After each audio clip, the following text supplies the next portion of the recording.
तो आज का केक हमारा 1 kg यूनिकॉर्न थीम में है और मुझे इसे केक को ना थोड़ी सी हाइट देनी थी, इसीलिए मैंने इसको 6 इंच के केक टिन में ही बेक किया है। पहले हमें 5 मिनट के लिए पैन को प्री हीट होने के लिए रख देनी है। तो जब तक हमारा पैन प्री हीट होता है तब तक हम केक के लिए बैटर बना लेते हैं। तो मेरा जो मेजरिंग कप है ना वो 240 ml का है। ये हमारा 1 kg केक है, इसलिए हम यहाँ पर 2 कप प्रीमिक्स लेंगे। अब हमें इसको अच्छी तरह से छन्नी से छान लेनी है। तो छानने से क्या होगा ना, हम जो बैटर बनाएंगे वो एकदम ही लम्स फ्री बनेगा।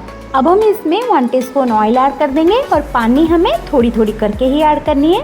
पानी का मैं यहाँ पर कोई मेजरमेंट नहीं ले रही हूँ और हमें बैटर को एकदम ही रिबन कंसिस्टेंसी का बनाना है। और ये हमारा चॉकलेट फ्लेवर का केक था, इसलिए मैंने कुछ प्रीमिक्स को निकाल दी है और उतने ही कोको पाउडर को ऐड कर दी है। अब हम इसको अच्छी तरह से मिक्स कर लेंगे और सारे बैटर को टिन में ट्रांसफर कर देंगे।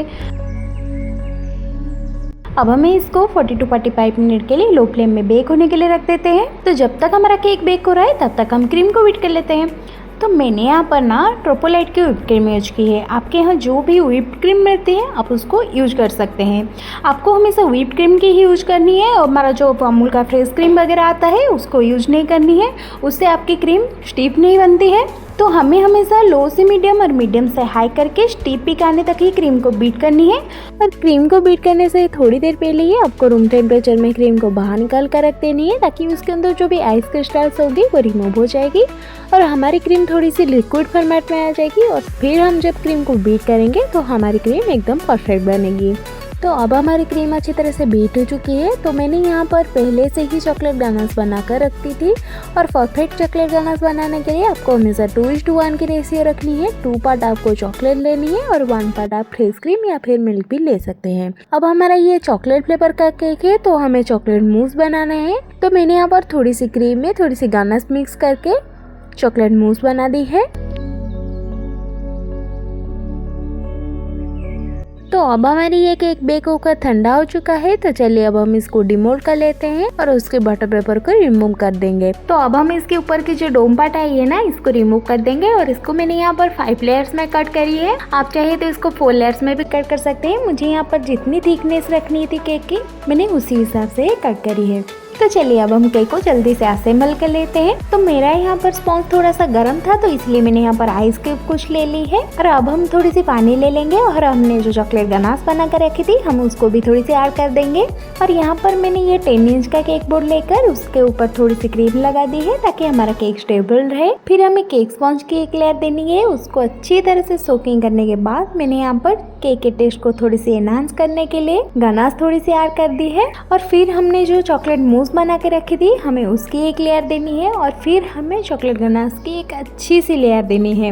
अभी आपको इसी स्टेज में चॉकलेट गनाश को ऐड करने के लिए बिल्कुल भी कंजूसी नहीं करनी है। आप दिल से इसी केक को बना रहे हैं तो आप दिल से ही चॉकलेट ऐड करिएगा, तभी तो हमारे कस्टमर हमारे पास भागे भागे आएंगे ना। और यहाँ पर आप देख सकते हैं कि मैंने हर एक लेयर में ना भर भर के गनाश ऐड करी है ताकि कस्टमर जिससे भी साइड से केक की एक बाइट लेना उनका दिल खुश हो जाए बस। तो अभी आपको इसी स्टेप को लास्ट तक फॉलो करनी है जब तक कि आपकी स्पॉन्ज खत्म नहीं हो जाती। और लास्ट में आपको केक को एकदम क्रम कोट करके एटलीस्ट 10 to 15 मिनट के लिए फ्रिज में सेट होने के लिए रख देनी है। हम क्रम कोट इसलिए करते हैं ताकि हमारे केक स्पॉन्ज से जो छोटी छोटी सी क्रम्स निकल के आती है ना वो हमारी फाइनल फिनिशिंग के वक्त कोई दिक्कत नहीं देगी। जब हम क्रम कोट करेंगे ना वो उसी क्रीम में ही हमारी क्रम्स मिलकर एकदम सेट हो जाएगी। तो चलिए हम फटाफट से इसकी क्रम कोटिंग कर देते हैं। तो अब हमारी इसकी क्रम कोटिंग हो चुके हैं। हम इसको फ्रिज में कुछ देर सेट होने के लिए रख देते हैं। जब तक हमारा केक सेट हो रहा है तब तक हम यहाँ पर डेकोरेशन के लिए कुछ बना लेते हैं। तो मुझे यहाँ पर फॉन्डान की कुछ फिगरिंग्स लगानी थी तो इसलिए मैंने यहाँ पर ये 4 कलर की फॉन्डान ले ली है। और मुझे यहाँ पर केक में बहुत सारे डिफरेंट साइज के स्टार लगाने थे और मेरे पास इसी साइज का स्टार कटर नहीं था तो मैंने इसको घर में ही बनाई है। अगर आपको जानना है कि मैंने इसको कैसे बनाई है तो आप मुझे कमेंट सेक्शन में बता दीजिएगा, मैं अलग से एक वीडियो आप सबके लिए ले आऊंगी। तो मैंने यहाँ पर छोटे बड़े करके बहुत सारे स्टार्स को कट कर दी है। तो अब हम व्हाइट कलर के फंडान लेकर यहाँ पर क्लाउड बना देंगे। और वेदर के वजह से कभी कभी हमारा फॉन्डांट थोड़ा सा स्टिकी लगता है, तो आप उसी वक्त कॉर्नफ्लोर का यूज करिएगा। मैंने भी यहाँ पर कॉर्नफ्लोर का यूज किया है। और हमेशा केक के डिलीवरी के कुछ टाइम पहले ही आपको फॉन्डांट की आपकी जो भी फिगरिंग्स होगी ना, आप उसको लगाकर फिर केक को डिलीवर करिएगा। उससे पहले आपको फॉन्डांट को बिल्कुल भी लगाकर फ्रीज में नहीं रखनी है, क्योंकि फ्रीज में रहने तक तो वो ठीक रहता है, पर फ्रीज से निकालने के बाद तुरंत वो मेल्ट होना स्टार्ट हो जाता है। और मैंने यहाँ पर व्हाइट कंपाउंड को मेल्ट करके सारे फिगरिंग के पीछे लगा दी है। और मुझे जो फिगरिंग को केक के ऊपर स्टिक करनी थी, मैंने उसमें ही एक एक स्टिक लगा दी है। अब हम इसको थोड़ी देर साइड में रख देंगे, वो अपने आप ही ड्राई हो जाएगी। और तब तक हम केक की फाइनलाइजिंग कर देते हैं। और यहाँ पर ना मैं कैमरा ऑन करना ही भूल गई थी। तो इसी तरह की केक बनाते टाइम ना आप पाइपिंग बैग की जरूर यूज करिएगा, इससे डिजाइन एकदम परफेक्ट आएगी। तो आपको सभी कलर के क्रीम को ना सेम लेयरिंग देनी है। और मुझे यहाँ पर इसकी आउटर कवरिंग को ना एकदम स्मूथ रखनी थी, तो इसलिए मैंने यहाँ पर पैलेट नहीं पर स्क्रैपर के हेल्प से अच्छी तरह से स्मूथली फिनिशिंग दे दी है। और यहाँ पर ऊपर मुझे थोड़ा सा स्वेल का पैटर्न बना था, तो मैंने पैलेट नाइफ के हेल्प से स्वेल का पैटर्न बना दी है। अब मैंने यहाँ पर ब्लू कलर का क्रीम लेकर पाइपिंग बैग में एक छोटा सा कट लगाकर यहाँ पर डॉट दे दी है बॉर्डर में। अब केक को थोड़ी सी शाइन लाने के लिए मैंने यहाँ पर सिल्वर मेटालिक स्प्रे का यूज किया है।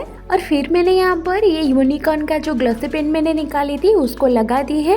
और यहाँ पर डिफरेंट साइज का व्हाइट स्प्रिंकल लेकर स्प्रिंकल कर दी है। अब मैंने बस इतना करके ही केक को फ्रीज में रख दिया था। और केक डिलीवरी के कुछ टाइम पहले ही मैंने केक को निकाल के मेरे सारे जो फॉन्डांट के कटआउट्स निकाली थी उसको मैंने एक के बाद एक रैंडमली लगा दी है केक के ऊपर। और मैं यहाँ पर फिगरिंग्स को जो कटआउट करके रखी थी ना, उसके ऊपर मैंने थोड़ी सी कॉर्नफ्लोर भी छिड़क दी थी। तो चलिए अब हम सारे फिगरिंग को केक के ऊपर जल्दी से असेंबल कर देते हैं। और मेरे पास यहाँ पर स्टार शेप का कुछ कलरफुल स्प्रिंकल भी था, तो मैंने उसको भी लगाकर हमारी केक के लुक को कंप्लीट कर दी है। तो आपको मेरी आज की ये केक की डिजाइन कैसी लगी मुझे कमेंट सेक्शन में जरूर बताइएगा। आगे और ऐसी इंटरेस्टिंग वीडियो देखने के लिए मेरे वीडियोस को लाइक और मेरे चैनल को सब्सक्राइब कर दीजिएगा।